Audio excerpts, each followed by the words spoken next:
A very good morning, students. Today we are starting a third chapter, Journey to the End of the Earth, written by Tisani Dosi.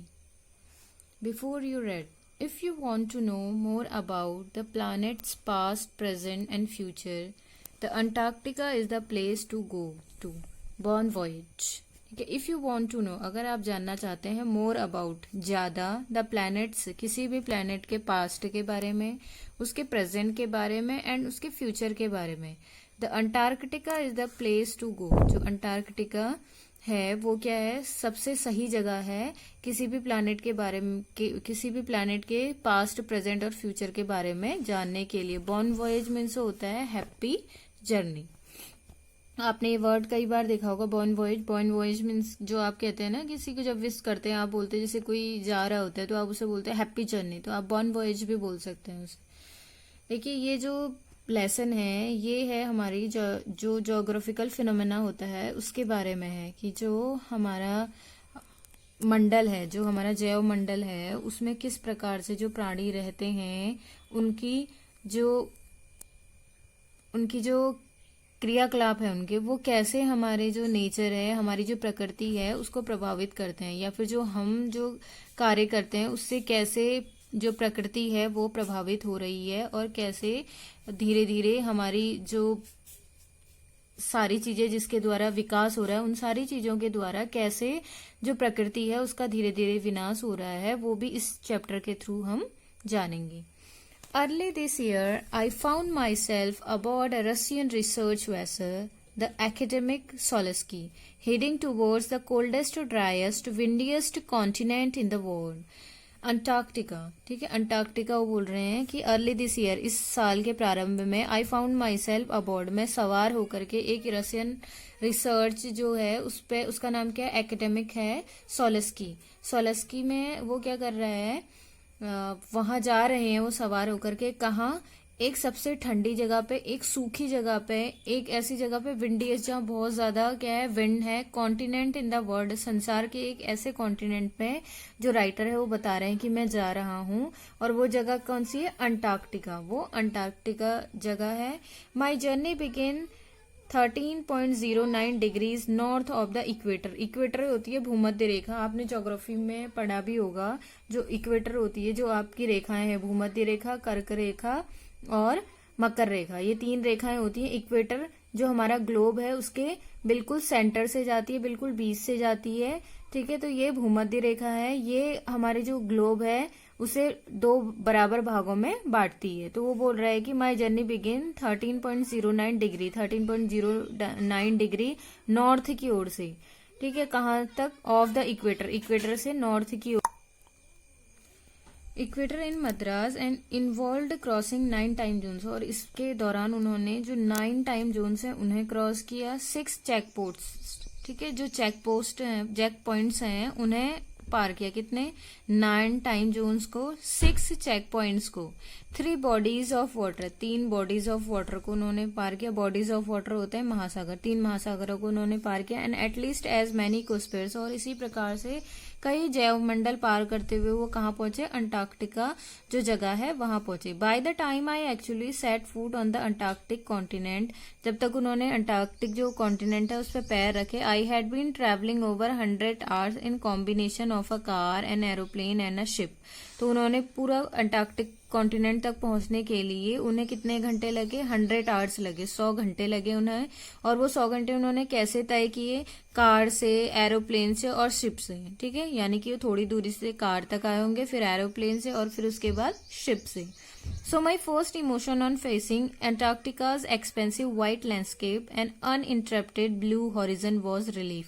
तो उन्होंने वहां क्या देखा, Antarctica में white landscape देखा. क्यों, क्योंकि जो अंटार्कटिका है वो सबसे ठंडी जगह है विश्व की. क्यों, वहां पे जो है वो साल भर जो है बर्फ, वहां हमेशा मतलब जो है बर्फ वहां जमे रहती है. तो व्हाइट लैंडस्केप कह रहे हैं वो. व्हाइट यानी कि बर्फ कैसी होती है, व्हाइट होती है, जो आइस आप बोलते हैं वो कैसी होती है, व्हाइट कलर की होती है. तो ऐसा लग रहा है जैसे कि वो कैसा है, व्हाइट लैंडस्केप है, व्हाइट कलर का कोई दृश्य है. And uninterrupted blue horizon was relief. Uninterrupted मतलब जिसको पे कोई बाधा नहीं डाल सकता है, ऐसा ब्लू कलर का उसका हॉरिजन दिखाई दे रहा है. Followed up with an immediate and profound wonder, और वो ये सारी चीजें कैसे देखते हैं, इमीडिएट यानी कि अचानक से, और प्रोफाउंड वंडर मतलब एक ऐसे आश्चर्य से वो उसकी ओर देखते हैं, किसे, जो अंटार्कटिक ओशियन, जो अंटार्कटिक क्या है, कॉन्टिनेंट है, उसकी जो आइस है, जो उसका वहां का लैंडस्केप है, उसे वो देख रहे हैं, किससे, आश्चर्य से।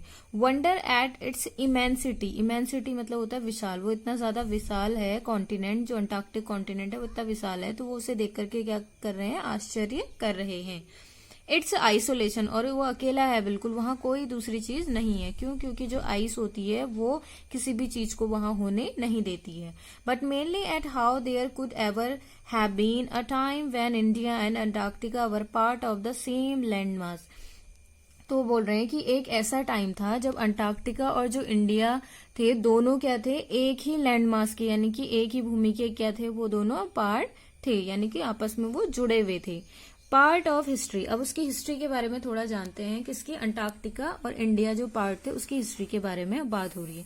650 मिलियन ईयर एगो, वो बोल रहे हैं कि 600 यानी कि 600 साल पहले, 6 साल पहले, एंड 50 मिलियन ईयर्स, और कितने, 50 मिलियन, 50 मिलियन ईयर्स एगो की बात कह रहे हैं वो। अ जायंट मीन्स होता है, देखो, लार्ज, जिसे आप विशाल भी कहते हैं।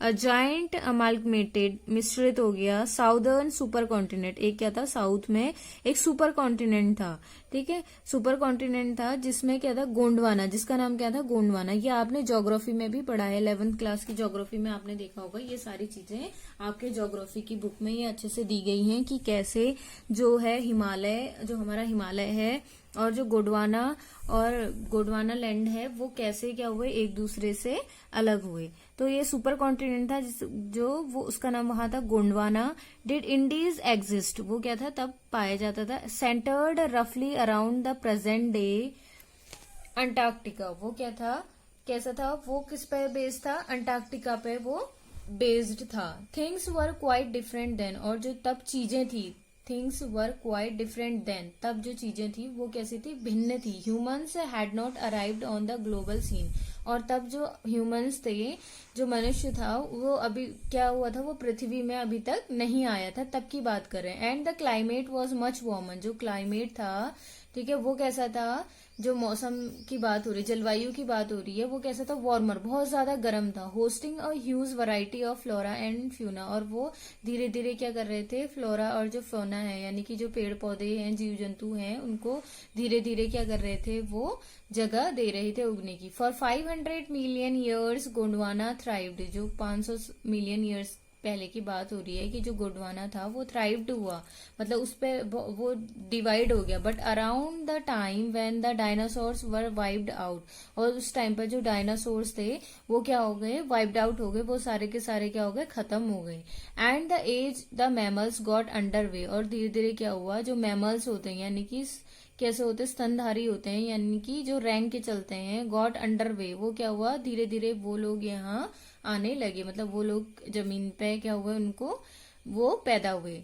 The land mass was force to separate into countries, और धीरे धीरे जो लैंड मास था, जिसमें अंटार्कटिका और जो इंडिया था वो दोनों जुड़े हुए थे, वो land mass was force to separate into countries, उसमें मतलब धीरे धीरे दबाव पड़ने लगा, और वो क्या हुआ, अलग अलग कंट्री में वो डिवाइड हो गया।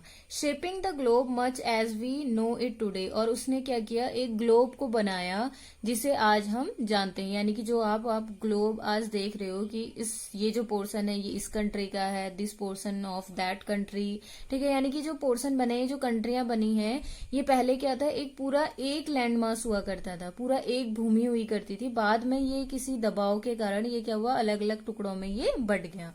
To visit Antarctica now is to be a part of that history, to visit Antarctica, बोल रहे कि अंटार्कटिका में विजिट करने का कारण यही है कि आप उस हिस्ट्री के बारे में जान सकते हैं कि कैसे जो गोंडवाना लैंड है, जो इंडिया है, जो अंटार्कटिका है, वो उनका कैसे उद्भव हुआ, हाउ दे बॉर्न, मतलब वो कैसे पैदा हुए। To get a grasp of where we come from, वो बोल रहे हैं कि ये एक ऐसी ग्रास्प मीन्स होता है अंडरस्टैंडिंग या समझदारी, तो हम इससे एक ऐसी समझदारी अपने अंदर पैदा कर सकते हैं कि where we have come from, कि हम कहाँ से आए हैं, and where we could possibly be heading, और हम आगे क्या कर सकते हैं और आगे क्या करेंगे। How do geographical phenomena help us to know about the history of mankind. यहाँ पे क्वेश्चन भी है आपका, वेरी इंपॉर्टेंट क्वेश्चन है कि जो ज्योग्राफिकल फिनोमेना है वो हमें हिस्ट्री को जानने में, मानव की जो हिस्ट्री है उसे जानने में कैसे हेल्प करता है। तो उसका आंसर यहीं से है कि where we have come from and where we could possibly be hiding. ठीक है, folds, seals, ozone and carbon, evolution and extinction, इन सारी चीजों को जानने में हमें क्या जियोग्राफिकल जो फिनोमेना है वो हेल्प करता है।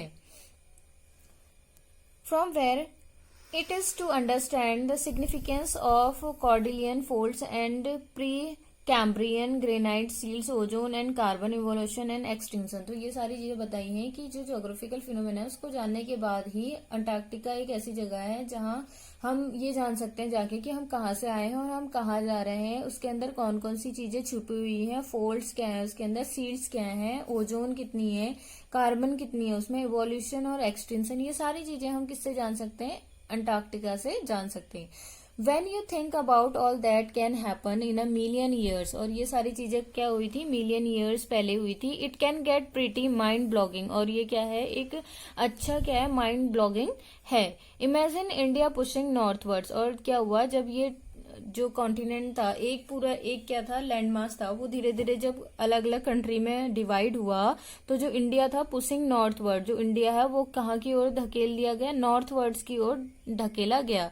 Jamming against Asia to buckle its crust and form the Himalayas, और इसकी वजह से क्या हुआ, जैसे मान लो कोई चीज है, आप उसे ऐसे धक्का दे रहे हो आगे की ओर, आप उसे पुश कर रहे हो, तो वहां पे क्या होता है, और बीच में कोई चीज आती है तो वो क्या होती है, अचानक से ऊपर की ओर उठने लगती है। मान लो ये दो चीजें हैं, दो चीजें हैं, ये आप ऐसे मान लो दो चीजें, इसके बीच में कोई तीसरी चीज आ रही है, तो आप जब इसे दबाओगे, ठीक है, जब ये इस पे जोर पड़ेगा तो ये धीरे धीरे ये चीज क्या होगी, धीरे धीरे ये ऊपर उठने लगी, यहाँ से ऐसे ऊपर ये उठने लगेगी। तो ऐसे ही हुआ किसके साथ, हिमालय के साथ, जो दो पार्ट थे वो आपस में धीरे धीरे पास आए। तो जो हिमालय का जो पार्ट था उसके नीचे बोला जाता है कि पहले वो एक क्या था, टेथिस सागर था, तो वो धीरे धीरे ऊपर की ओर आने लगा और उसने क्या ले लिया, धीरे धीरे वो किसका रूप ले लिया, उसने हिमालय का रूप ले लिया। तो इस प्रकार से जो Asia to buckle its crust and form the Himalaya, जो एशिया है उस पर क्या हुआ, जो हिमालयाज है उसका जन्म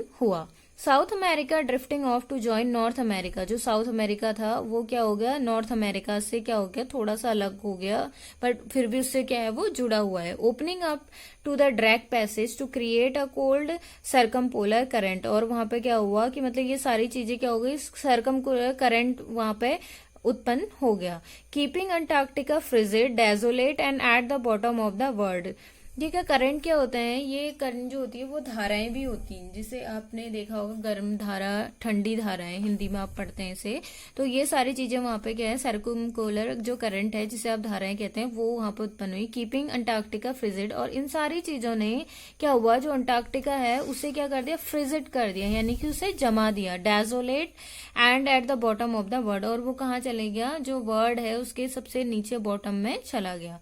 for a sun worshipping South Indian like myself, वो कह रहा है कि मेरे जैसा इंडियन, साउथ इंडियन जो क्या है, सन वर्शिपिंग है, सूर्य की पूजा करने वाला है। 2 weeks in a place where 90% of the earth total ice volumes are stored in a chilling prospect. वो बोल रहा है कि जो अर्थ की जो टोटल आइस है, ठीक है, कितनी, 90% जो पूरी पृथ्वी की आइस है, बर्फ है, वो कहाँ है, इस जगह पे स्टोर है, कह रहा है वो, किस जगह पे, अंटार्कटिका में। Not just for circulatory and metabolic functions but also for the imagination. वो बोल रहा है कि ये सारी चीजें मतलब सर्कुलेटरी और मेटाबॉलिक फंक्शन कार्यों के लिए ही नहीं है, बट किसके लिए है, ये क्या है, आप इसमें इमेजिनेशन भी कर सकते हैं। It is like walking into a giant ping pong ball, और वो बोल रहा है कि ये ऐसा लग रहा है जैसे बहुत ज्यादा बड़ी क्या है, एक पिंग पोंग क्या है, बॉल है। डेवॉइड ऑफ एनी ह्यूमन मार्कर्स, और वो क्या करती है, डेवॉइड विचलित करती है ह्यूमन मार्कर्स को।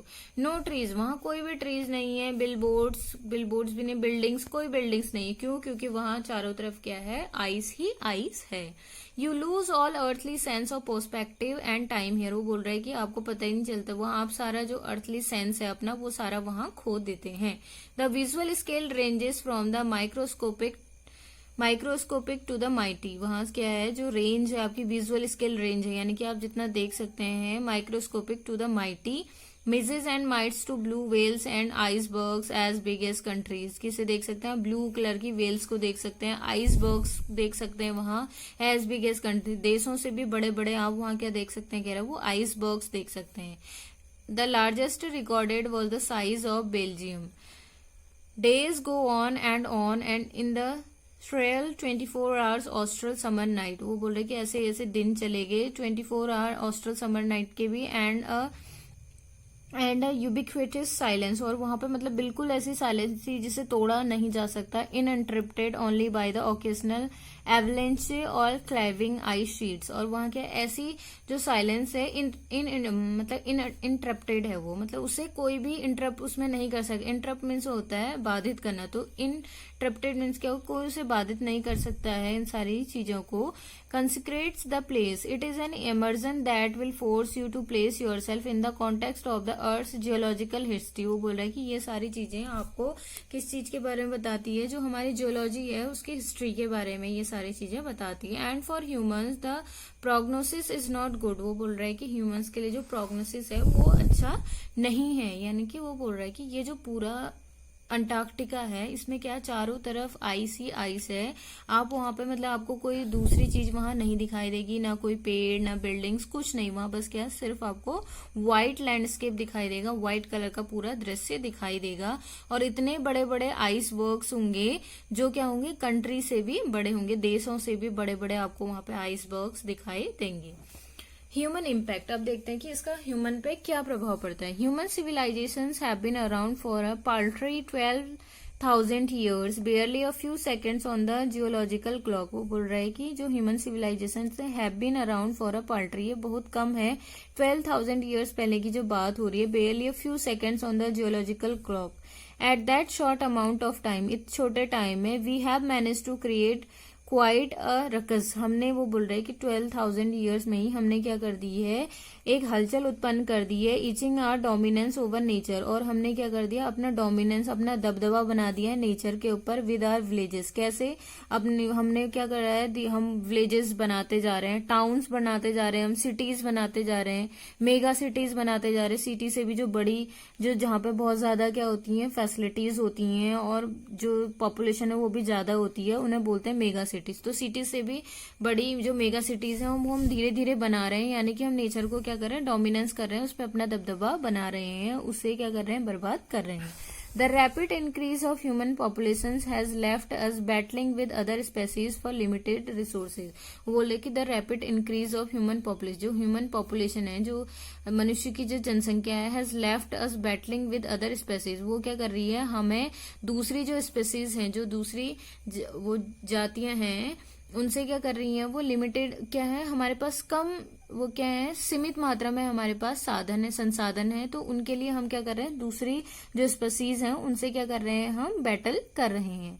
And the unmitigated burning of fossil fuels has now created a blanket of carbon dioxide around the world. और ये इसमें क्या है, वो बोल रहे कि अनमिटिगेटेड बर्निंग, हम क्या कर रहे हैं, मतलब जलाते जा रहे हैं फ्यूजल फॉइल्स को हम जलाते जा रहे हैं, जिससे क्या हो रहा है, कार्बन डाइऑक्साइड की एक ब्लैंकेट बन रही है, एक उसकी चादर बन रही है पूरे संसार के चारों ओर, which is slowly but surely increasing the average global temperature. वो बोल रहा है कि और इस चीज से क्या हो रहा है, धीरे धीरे जो ग्लोबल टेम्परेचर हो रहा है, यानी कि हमारी जो अर्थ का टेम्परेचर है वो धीरे धीरे क्या हो रहा है, बढ़ रहा है। Climate changes is one of the most hotly contested environmental debates of our time. वो बोल रहे कि जो क्लाइमेट चेंज है, यानी कि जो जलवायु परिवर्तन है, वो आज का सबसे हॉट टॉपिक है, बोल रहा है कि यानी कि सबसे ज्वलंत मुद्दा है क्या, क्लाइमेट चेंज, जलवायु परिवर्तन। Will the west Antarctic ice sheet melt entirely. वो बोल रहा है कि क्या जो वेस्ट अंटार्कटिक आइस है वो पूरी तरह से मेल्ट हो जाएगी। Will the Gulf Stream ocean current be disturbed. वो बोल रहा है कि क्या जो गल्फ स्ट्रीम ओशियन है उसमें जो करंट है, यानी कि जो उसकी धाराएं हैं, वो रुक जाएंगी। Will it be the end of the world as we know it. वो बोल रहा है कि क्या हम जानते हैं कि ये सारी चीजें क्या हैं, एक दिन संसार को क्या कर देंगी, खत्म कर देंगी। ये सारे क्वेश्चन हमसे पूछ रहा है। मे बी, शायद, मे बी नॉट, हो सकता है नहीं भी। Either way, Antarctica is a crucial element in this debate. वो बोल रहा है कि जो अंटार्कटिका है वो क्या है, एक ऐसा क्या है, क्रूशियल एलिमेंट है, तत्व है इस डिबेट में।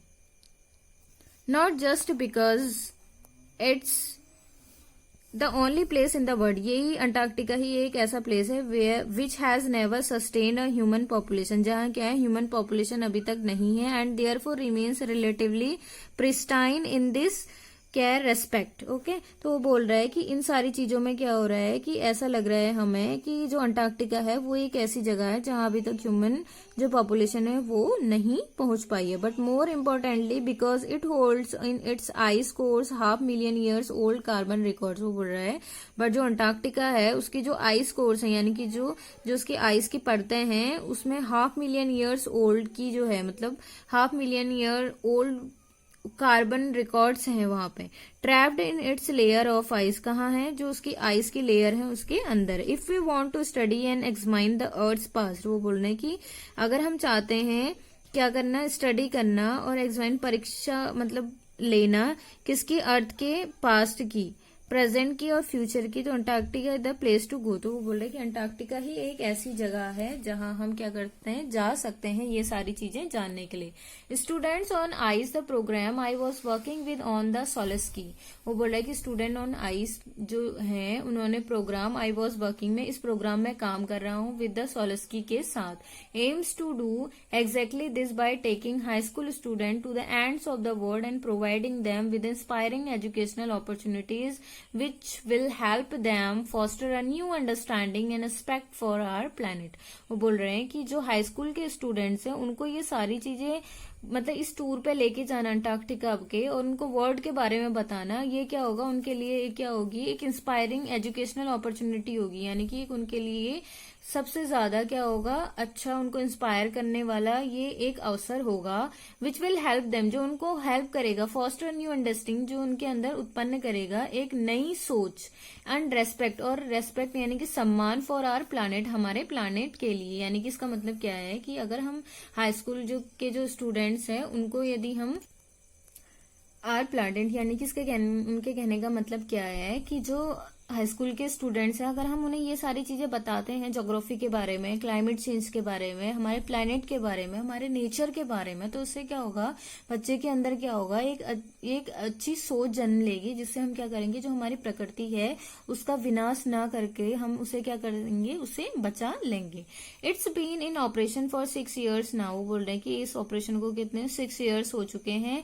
हीडेड by Canadian Geoff Green, और जो कैनेडियन जियो ऑफ ग्रीन है उन्होंने इसे स्टार्ट किया था। Who got tired of carting celebrities and retired rich curiosity seekers who could only give back in a limited way. तो बोल रहे हैं कि वो अब थक चुके हैं इन सारी चीजों से कि क्यूरियोसिटी सीकर्स जो हैं वो क्या करते हैं, इस जो गिव बैक कर रहे हैं वो इस सारी चीजों को दोबारा से शुरू कर रहे हैं। With student on ice he offer the future generation of policy maker a life changing experience at an age when they are ready to absorb, learn and most importantly act. तो बोल रहे हैं कि जो स्टूडेंट ऑन आइस हैं, यानी कि जिनको टूर पे लेके गए हैं, ही ऑफर्स द फ्यूचर जनरेशन, वो क्या कर रहे हैं, उन्हें फ्यूचर जनरेशन पॉलिसी मेकर जो होते हैं उन्हें फ्यूचर जनरेशन वो ऑफर करेंगे अ लाइफ चेंजिंग एक्सपीरियंस, और ये उनके लिए क्या होगा, एक लाइफ को बदलने वाला एक ऐसा अनुभव होगा उनकी एज में, जब वो क्या करेंगे, सारी चीजों को ऑब्जर्व करेंगे, लर्न करेंगे, सीखेंगे, मोस्ट इम्पोर्टेंटली एक्ट, और सीख करके उन चीजों पे क्या करेंगे, एक्शन लेंगे, कार्य करेंगे। The reason the program has been so successful is because it is impossible to go anywhere near the south pole and not be affected by it. वो बोल रहा है कि ये क्या एक प्रोग्राम है, हैज बीन सो सक्सेसफुल, जो बहुत ज्यादा क्या रहा, सफल रहा, बिकॉज इट इज इम्पॉसिबल, क्योंकि असंभव है कि जो साउथ पोल है वहां पे आप जा रहे हैं और बिना प्रभावित हुए आप वापस आ रहे हैं, ऐसा हो ही नहीं सकता।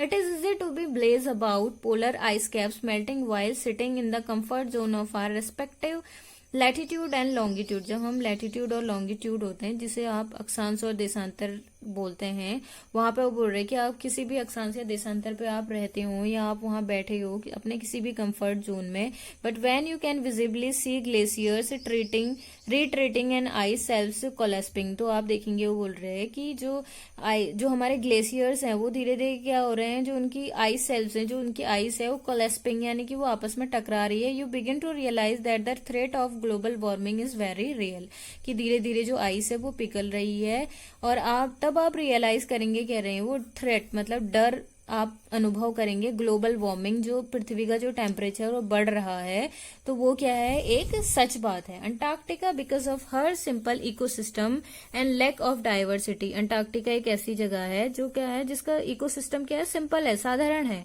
एंड लैक ऑफ बायोडाइवर्सिटी, और जहाँ जो जानवर हैं, बायोडाइवर्सिटी मीन्स होता है जानवरों की जो वैरायटी है उसमें भिन्नता होना। तो वो बोल रहे कि लैक है, कमी है उनमें, कि वहां पे बहुत ज्यादा जानवर क्या है, नहीं है, अलग अलग प्रकार के।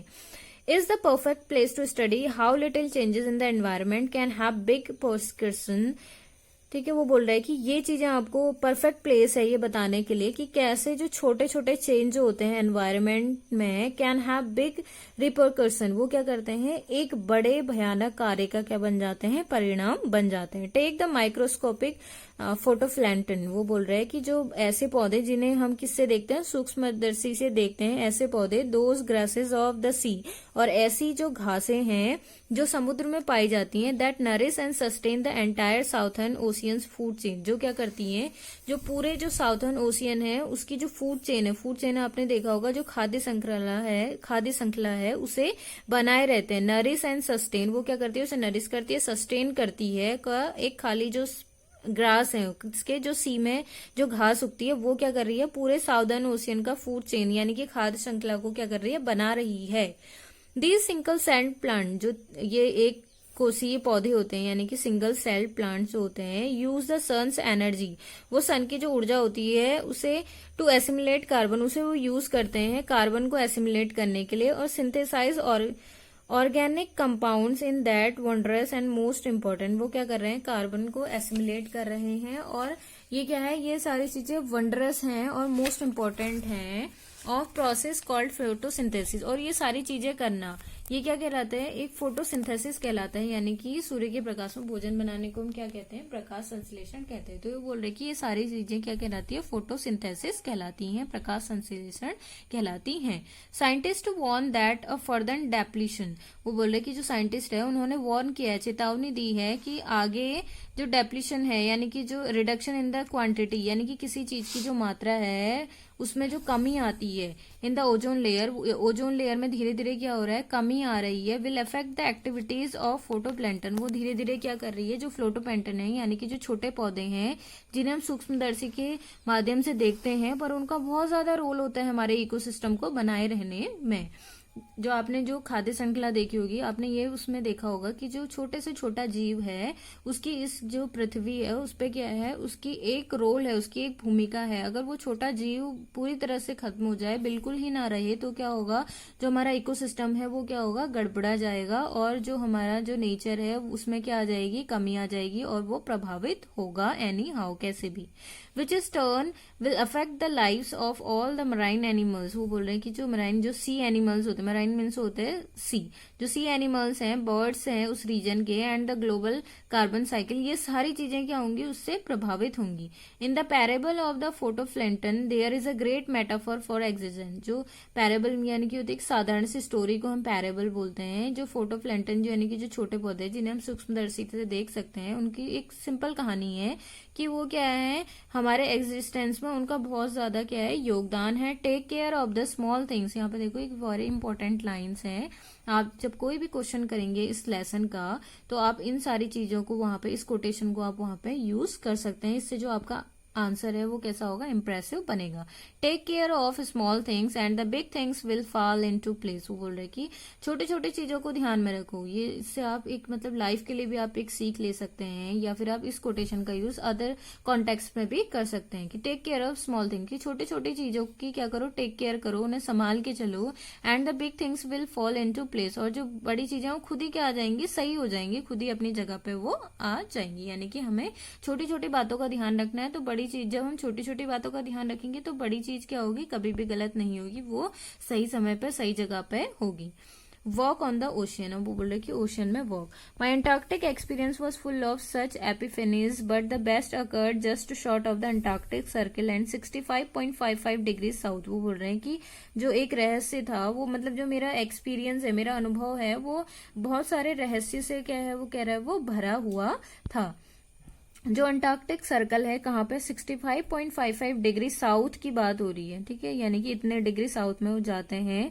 The Shokalskiy had managed to wedge herself into a thick white stretch of ice between the peninsula and Tadpole Island. जो दो चीजें, एक पेनिनसुला है और एक टैडपोल आइलैंड है, वो बोल रहा है कि वहां तक एक थिक व्हाइट कलर की एक स्ट्रेच है आइस की, which was preventing us from going any further, जो हमें आगे जाने से क्या करे, प्रिवेंट कर रही है, रोक रही है।